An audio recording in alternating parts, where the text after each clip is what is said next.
Sabaidi and welcome. I'm Petnari, an economics teacher right here in Vientiane, Laos. And today I'm going to talk about globalization. So, what exactly is globalization? Well, globalization is the result of the thought of opening up the global economy. And I think it's made our world a smaller place. What do I mean by our world is getting smaller? Well, the advances in technology has improved and cheapened transportation, be it by land, air, or water. And also, it has improved and cheapened communication networks like the internet, allowing physical goods, services, capital, labor, and ideas to move around the world easier, quicker, and cheaper than before.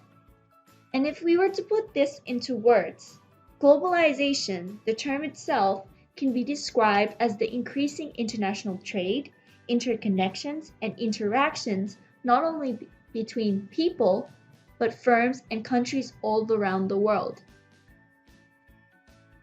I also want you to keep in mind that globalization involves increasing interdependence between countries, and here's examples. If countries in Europe demand more labor force, people from a different continent, naming Asia, for example, Filipinos, can travel to Europe and work there. Another example is countries can loan money to each other, like China loaning 15 billion US dollars to Angola. And another example, since countries are becoming more and more interdependent to one another, if there's a global financial crisis, then many countries will be affected, like Dubai may be hit hard. Globalization is increasing rapidly for the following reasons. As the global population is increasing, there is more and more potential buyers in the economy, and also as the global economy is growing,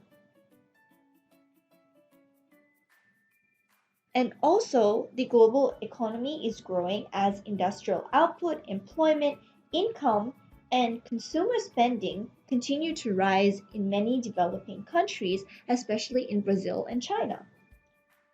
Also, as there's improvements in the speed and cost of international communications and transport, it makes it easier and cheaper to discuss not only business, but for goods to travel. Improvements in speed and cost of international communications and transport. Improvements in speed and in cost of international communications and transport make it easier and cheaper to discuss business, transport goods, and also for us people to travel around the world. And lastly, because of the open economy, as economies or countries are becoming more open, this means that countries are exchanging goods, services, technology, and ideas internationally than ever before. Let's talk about the opportunities that globalization brings upon. Well, as we know that there's no country in this world that can produce all the goods and services its people needs and wants. However, through international trade, this problem can be solved. So, as there's an increase in international specialization, countries can export the products that they produce far more than their consumers in their home country are willing and able to buy. Also, countries can import goods and services from producers anywhere in the world. So, because of this, the opportunities that globalization brings upon is increased international specialization, making some countries famous for things that they produce. Like Saudi Arabia is known for their oil, France is known for their wine, and Japan is known for their electronics and cars. Also, this creates new business opportunities from distributing and selling exports and imports. And another benefit is that companies have access to the best workforces and technologies and resources from everywhere in the world. And as I like to say, there's always two sides of the coin.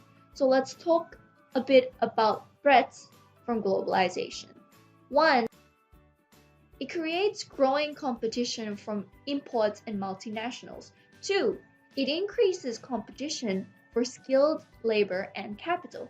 Three, Jobs and incomes may be lost due to low-cost economies. lastly, definitely there will have to be environmental impacts.